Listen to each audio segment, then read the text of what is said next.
యెషయా గ్రంథము 40వ అధ్యాయము. మీ దేవుడు సెలవిచ్చిన మాట ఏదనగా, నా జనులను ఓదార్చుడి, ఓదార్చుడి. యెరూషలేముతో ప్రేమగా మాటలాడుడి. ఆమె యుద్ధకాలము సమాప్తమయ్యెను. ఆమె దోష రుణము తీర్చబడెను. యెహోవా చేతి వలన ఆమె తన సమస్త పాపముల నిమిత్తము రెండింతలు పొందెనను సమాచారము ఆమెకు ప్రకటించుడి. ఆలకించుడి. అడవిలో ఒకడు ప్రకటించుచున్నాడు. ఎట్లనగా, అరణ్యములో యెహోవాకు మార్గము సిద్ధపరచుడి.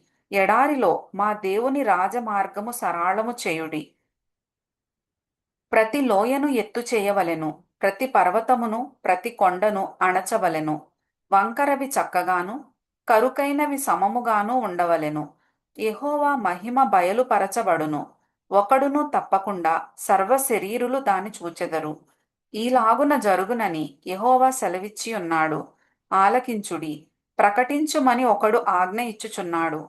నేనేమి ప్రకటింతునని మరి ఒకడడుగుచున్నాడు.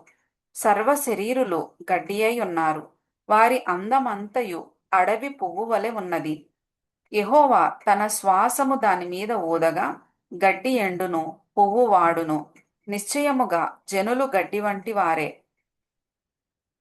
గడ్డి ఎండిపోవును, దాని పువ్వు వాడిపోవును. మన దేవుని వాక్యము నిత్యము నిలుచును. సియోను సువార్త ప్రకటించుచున్నదానా, ఉన్నత పర్వతము ఎక్కుము. యెరూషలేము సువార్త ప్రకటించుచున్నదానా, బలముగా ప్రకటించుము. భయపడక ప్రకటింపుమి. ఇదిగో మీ దేవుడు అని యూదా పట్టణములకు ప్రకటించుము. ఇదిగో తన బాహువే తన పక్షమున ఏలుచుండగా, ప్రభువగు యెహోవా తానే శక్తి సంపన్నుడై వచ్చును. ఆయన ఇచ్చు బహుమానము ఆయన యొద్దనున్నది. ఆయన చేయు ప్రతికారము ఆయనకు ముందుగా నడుచుచున్నది. గొర్రెల కాపరి వలె ఆయన తన మందను మేపును. తన బాహువుతో గొర్రె పిల్లలను కూర్చి రొమ్మున ఆనించుకొని మోయును. పాలిచ్చు వాటిని ఆయన మెల్లగా నడిపించును. తన పుడిసిటిలో జలములు కొలిచిన వాడెవడు? జేనతో ఆకాశముల కొల చూచిన వాడెవడు? భూమిలోని మన్ను కొలపాత్రలో ఉంచిన వాడెవడు? త్రాసుతో పర్వతములను తూచినవాడెవడు? తూనిక చేత కొండలను తూచినవాడెవడు? యెహోవా ఆత్మకు నేర్పిన వాడెవడు? ఆయనకు మంత్రి అయి ఆయనకు బోధపరచిన వాడెవడు? ఎవని యొద్ద ఆయన ఆలోచన అడిగెను? ఆయనకు వివేకము కలుగజేసిన వాడెవడు? న్యాయమార్గమును గూర్చి ఆయనకు నేర్పిన వాడెవడు? ఆయనకు జ్ఞానమును అభ్యసింపజేసిన వాడెవడు? ఆయనకు బుద్ధి మార్గము బోధించిన వాడెవడు? జనములు చేద నుండి జారు బిందువుల వంటివి. జనులు త్రాసు మీది ధూళి వంటి వారు. ద్వీపములు గాలికి ఎగురు సూక్ష్మ రేణువుల వలెనున్నవి. సమిధలకు లెబానోను చాలకపోవును. దహనబలికి దాని పశువులు చాలవు. ఆయన దృష్టికి సమస్త జనములు లేనట్టుగానే యుండును. ఆయన దృష్టికి అవి అభావముగాను శూన్యముగాను ఎంచబడును. కావున మీరు ఎవనితో దేవుని పోల్చుదురు? ఏ రూపమును ఆయనకు సాటి చేయగలరు? విగ్రహమును చూడగా శిల్పి దానిని పోతపోయును. కంసాలి దానిని బంగారు రేకులతో పొదుగును. దానికి వెండి గొలుసులు చేయును. విలువగల దానిని అర్పింపజాలని నేరసుడు పుచ్చని మ్రాను ఏర్పరచుకొనును. కదలని విగ్రహమును స్థాపించుటకు నేర్పుగల పనివాని వెదకి పిలుచుకొనును. మీకు తెలియదా? మీరు వినలేదా? మొదటి నుండి ఎవరునూ మీతో చెప్పలేదా? భూమిని స్థాపించుటను బట్టి మీరు దాని గ్రహింపలేదా? ఆయన భూమండలము మీద ఆసీనుడై ఉన్నాడు. దాని నివాసులు మిడతల వలె కనబడుచున్నారు. ఒకడు తెరను విప్పినట్లు ఆయన ఆకాశ వైశాల్యమును వ్యాపింపజేసెను.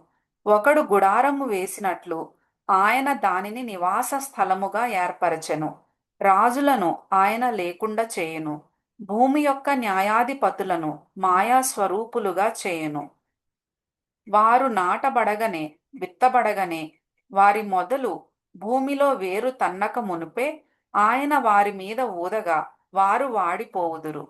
సుడిగాలి పొట్టును ఎగరగొట్టునట్లు ఆయన వారిని ఎగరగొట్టును. నీవు ఇతనితో సమానుడవని మీరు నన్నెవనికి సాటి చేయుదురు అని పరిశుద్ధుడు అడుగుచున్నాడు. మీ కన్నులు పైకెత్తి చూడుడి. వీటిని ఎవడు సృజించెను? వీటి లెక్క చొప్పున వీటి సమూహములను బయలుదేర చేసి వీటన్నిటికిని పేరులు పెట్టి పిలుచువాడే గదా. తన అధిక శక్తి చేతను తనకు కలిగియున్న బలాతిశయము చేతను ఆయన ఒక్కటి అయినను విడిచిపెట్టడు. యాకోబు, నా మార్గము యెహోవాకు మరుగైయున్నది, నా న్యాయము నా దేవుని దృష్టికి కనబడలేదు అని నీవేల అనుచున్నావు? ఇశ్రాయేలు, నీవేల ఈలాగు చెప్పుచున్నావు? నీకు తెలియలేదా? నీవు వినలేదా? భూదిగంతములను సృజించిన యెహోవా నిత్యుడగు దేవుడు. ఆయన సొమ్మసిల్లడు, అలయడు. ఆయన జ్ఞానమును శోధించుట అసాధ్యము.